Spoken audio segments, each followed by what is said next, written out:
আসসালামু আলাইকুম রহমতুল্লাহ। একজন মসজিদের ইমাম মাওলানা নুরুন নবী, তাকে একজন উগ্রবাদী এলোপাতাড়িভাবে চাপাতি দিয়ে কুপিয়েছে। অভিযোগ কি, তিনি নাকি খুতবায় বিশ্বনবী সাল্লাল্লাহু আলাইহি সাল্লামকে অপমান করে কথা বলেছে। আরে ভাই, মাওলানা মসজিদের ইমাম, মদিনা বিশ্ববিদ্যালয় থেকে পড়া, তিনি কোন জ্ঞানে, কোন বুদ্ধিতে, কোন সাহসে আপনার মনে করেন বিশ্বনবী সাল্লাল্লাহু আলাইহি সাল্লামের অপমান হয় এই ধরনের কথাবার্তা বলবেন? এটা কি বিশ্বাস করা যায়? কিন্তু এটা হলো যে তাকে চাপাতি দিয়ে কুপিয়েছে, তার অভিযোগ। কিন্তু অন্য সোর্স থেকে জানা যাচ্ছে মূলত তিনি খুতবায় জঙ্গিবাদ নিয়ে বক্তব্য দিয়েছিলেন।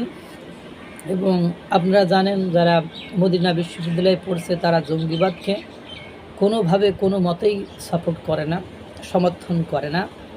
তিনি একটা কঠিন বক্তব্য দিয়েছিলেন। সেই বক্তব্য এই উগ্রবাদীর পছন্দ হয় নাই। এজন্য বক্তব্য শেষে, নামাজ শেষে, খুতবা শেষে, নামাজ শেষে মাওলানা সাহেব বাইরে এসে কথা বলছিলেন মুসল্লিদের সাথে। সেই সময় পাশের ফল বিক্রেতা বিল্লাল হোসেন বিক্রি করে ফল, সে চাপাতি দিয়ে এলো পাতাড়ি মাওলানাকে হত্যার জন্য কুপিয়ে জখম করে। এবং আপনারা দেখবেন সোশ্যাল মিডিয়ায় যে ছবিটা ঘুরে বেড়াচ্ছে, পুরো পাঞ্জাবি রক্ত ভিজে গিয়েছে। মানে ওকে পরবর্তীতে সে কুপিয়ে পালিয়ে যাচ্ছিল। জনগণ তাকে আটক করেছে, গ্রেপ্তার করেছে, ধরে ফেলেছে, পুলিশের সোপর্দ করেছে। সে বলছে যে এই মাওলানা নাকি বিশ্বনবী সাল্লাল্লাহু আলাইহি সাল্লামের কে অপমান হয় এই ধরনের কথা বলছে। উনি ফল বিক্রেতা, আর ইনি মদিনা বিশ্ববিদ্যালয় থেকে আপনার পড়াশোনা করেছেন। উনি নাকি অপমানসূচক কথাবার্তা বলেছেন। মানে ওই যে একটা কথা আছে যে আপনি, মানে বাংলাদেশের এমন একটা অবস্থা হয়ে গিয়েছে, আপনার উপর রাগ, আপনার উপর ক্ষোভ, আমি মুসলমান, আপনারা কি করব যে মানে হযরত মুহাম্মদ সাল্লাল্লাহু আলাইহি সাল্লামকে নিয়ে কটূক্তি করেছে, কথা বললেই মনে করো গায়ে হাত তুলতে হবে। এটা একটা ট্রেন্ড হয়ে গেছে, এটা একটা প্রবণতা হয়ে গিয়েছে। যে ওনার মতন একজন আলেম মাওলানা, মানে যিনি মদিনা বিশ্ববিদ্যালয় থেকে পড়ে আসছেন, উনি কীভাবে বিশ্বনবী সাল্লাল্লাহু আলাইহি সাল্লামের অপমান হয় এই ধরনের কথাবার্তা বলেন? এটা কি আদৌ সম্ভব? কোনোভাবে সম্ভব? নিশ্চিত যদি বিকারগ্রস্ত না হন, তিনি যদি না মানে মাথা নষ্ট না হন, মাথা পাগল না হন, এটা কি সম্ভব? এ হলো অবস্থা। এই যে মানে জ্ঞানহীন মানুষগুলো যারা কথায় কথায় বিশ্বনবী সাল্লাল্লাহু আলাইহি সাল্লামের কটূক্তি করেছে বলে অন্যের গায়ে হাত তোলে, এটাকে ইস্যু করে, মানে আর মানুষ দেখবেন আপনারা কিছু কিছু গণ্ডমূর্খ আছে, লেখাপড়ার কিচ্ছু জানে না, মানে শুনে মুসলমান।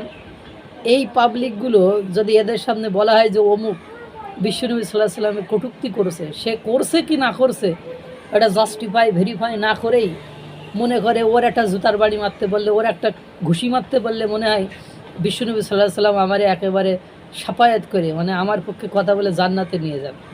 এই যে মার্কিন যুক্তরাষ্ট্র বাংলাদেশের স্বরাষ্ট্র উপদেষ্টা জাহাঙ্গীর আলম চৌধুরীকে জঙ্গিবাদের বিষয়ে সতর্ক করল, আর এই ধরনের অকারেন্স ঘটছে, এইটা নিয়ে দেখছেন আপনার কোনো বিবৃতি নেই। কালকের আপনার বর্বরভাবে ওই যে পাথর দিয়ে নৃশংসভাবে একজন ব্যবসায়ীকে বিএনপির কিছু লোকজন হত্যা করেছে, এটা নিয়ে দেখেন সকল রাজনৈতিক, মানে বিএনপির বাইরের যে রাজনৈতিক, আমরাও প্রতিবাদ করেছি। আমি এই নৃশংসতা বর্বরতার আমি কখনোই পক্ষপাতী নয়, আমি এবং কোনো হত্যাকাণ্ড কারো গায়ে হাত তোলার পক্ষপাতী নয়।